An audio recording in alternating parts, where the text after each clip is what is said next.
সম্মানিত দর্শক, এখানে একটি অলৌকিক ঘটনা ঘটে গেছে, সেটা আমি আপনাদের মাঝে বর্ণনা করার চেষ্টা করছি। আপনারা অবগত আছেন যে 16ই মে একটা বিশাল ঝড় হলো সন্ধ্যাবেলা। এই সমগ্র রাজবাড়ী জেলা এবং কুষ্টিয়া বেশ কয়েকটা জেলায় কিন্তু ঝড় হলো। এই ঝড়ে কিন্তু ব্যাপক ক্ষয়ক্ষতি হয়েছে এবং সম্ভাবনা ছিল।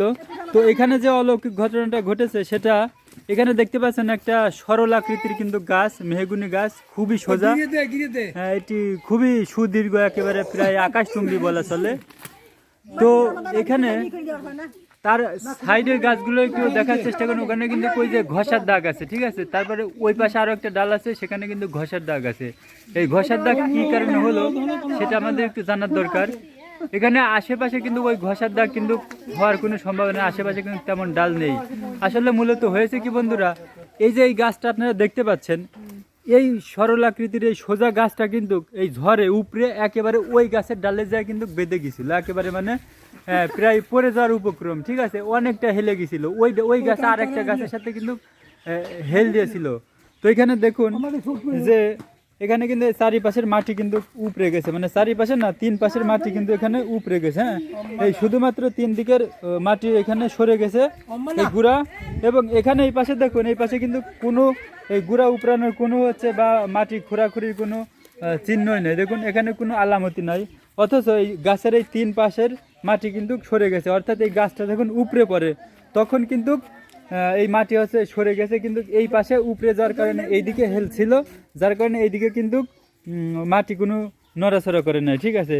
তো এখন দেখুন যে এখানে অনেক লোকজন আছে, এখানে যারা হচ্ছে বসবাস করেন স্থানীয় লোক, তারা সকালবেলা উঠে দেখে যে এই গাছটা এই গাছটা হচ্ছে অটোমেটিক সোজা হয়ে গেছে, আবার পূর্বের মতন হয়ে গেছে, ঠিক আছে। ওইদিকে কিন্তু আর একটুখানি হেলো কিন্তু নেই।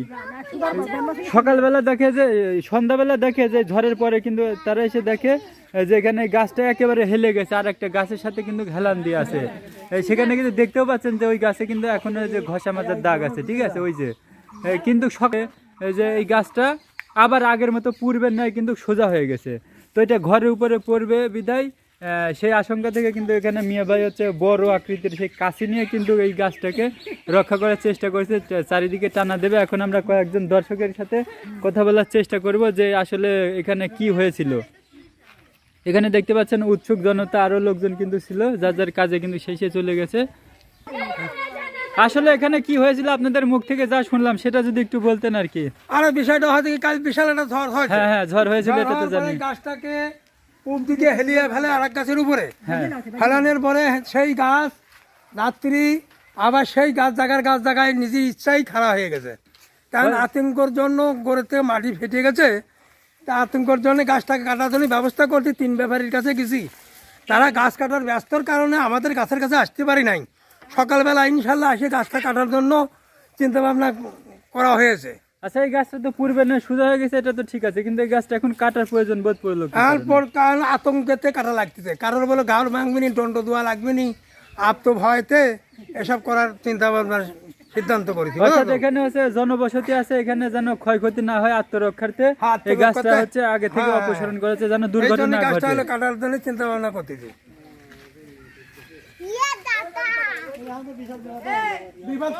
কিন্তু এখন যে দেখতে পাচ্ছি যে বিশাল বড় কাছি দিয়ে এই গাছটা বাঁধা হচ্ছে, কিন্তু এইটা কেন করা হচ্ছে? গাছটা তো কেটেই ফেলবেন। আগে থেকে কি কারণে এখানে বাঁধা হচ্ছে সেটা যদি একটু বলতেন আর কি। মানে আজকেও এখনো এই পর্যন্ত গাছটি কাটা হয় না, এরপরে হচ্ছে আবার ঝড়ের আশঙ্কা আছে, এই জন্য আগে থেকে একটু সতর্কতা অবলম্বন করা হচ্ছে, তাই তো?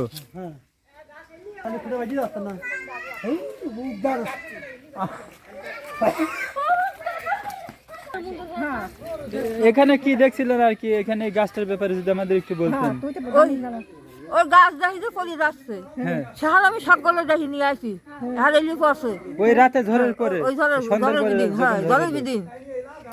বিদিন সেই ওই জলের বিদিন আমি সকলে দেখি নিয়ে আসি গাছটা হলো এলি রয়েছে, কিছু করতে পারি নাই। তারপরে গাছ আবার কেমনি খারাপ হয়েছে। সকালে উঠে কি দেখেন? সকালে উঠে দেখি যে গাছ খারাপ হয়েছে। সকালে উঠে দেখেন গাছ আবার পূর্বের মতন খারাপ হয়েছে, সোজা হয়ে গেছে একেবারে। তাহলে আমার এই ঘরগুলো তো শেষ হয়ে যাবে। আমি এই বাড়িটা থাকতে না, আমি একখান ঘরের মানুষ, গরিব মানুষ আমি। ওই তো আছে চলে এসে আগে ধানে আছে না চলো নাই খেলা ধান আসছে খেলা